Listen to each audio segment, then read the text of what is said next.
Okay, so I want to give some examples of confirmation bias that I found that I had as a Sede decantist.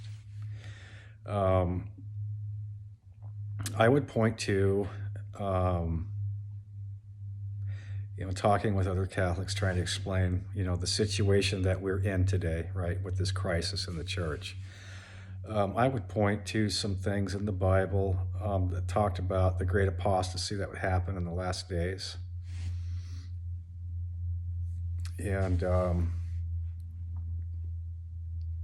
I would also point to, um, there was something that Jesus said in the Bible. He said, when I come again, do you think I'll find faith on earth?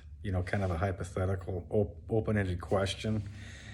The implication being that there wouldn't be much faith on earth when he comes, right?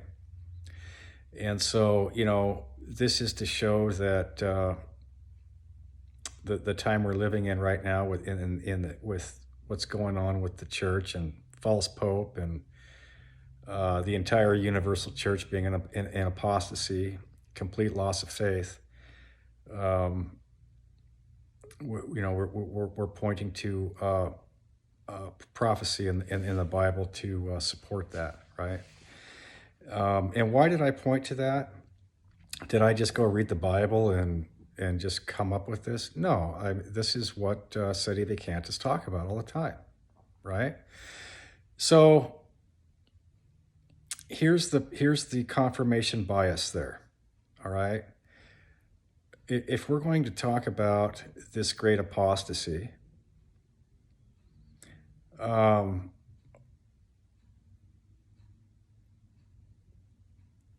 are we forgetting something that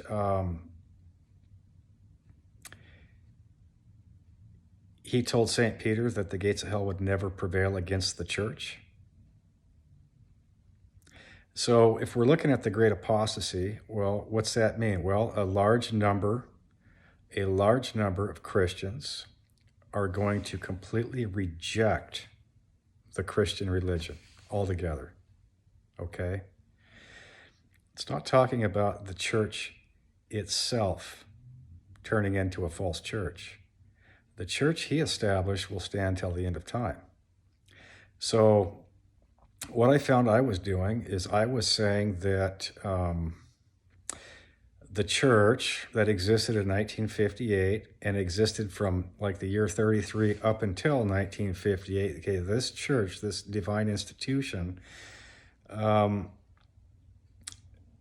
is nowhere to be found today anymore. The church is now a small handful of people who have the true Catholic faith. Okay, draw a circle around those people, okay, and point to it. Okay, that's the church, right? The institution of the church apostatized. Okay, so that doesn't match up with what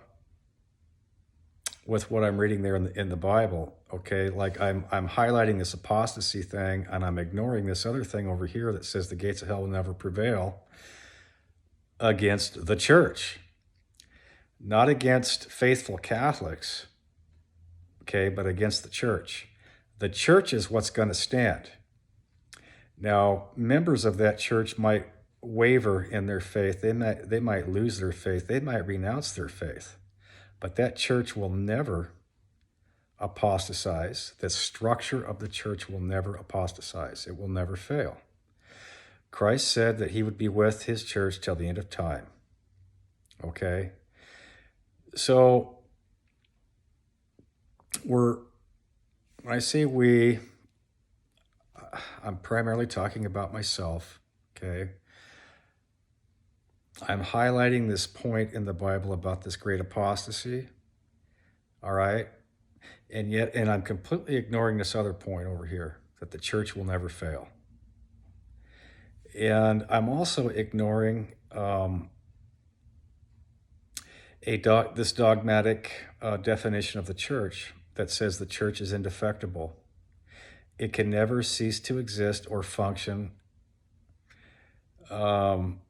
precisely and exactly as it did when Christ established it. Can never lose one of its marks or one of its attributes. Okay? And if you listen to some of these Sede Vacantis, the way they talk about what, this crisis that we have in the church here, right? The way they talk about it, they talk as if the church has ceased to exist. It's nowhere to be found anymore on earth.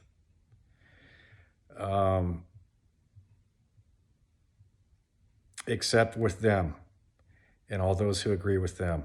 That is now the definition of the Catholic Church. This definition of the Catholic Church is not the Catholic definition.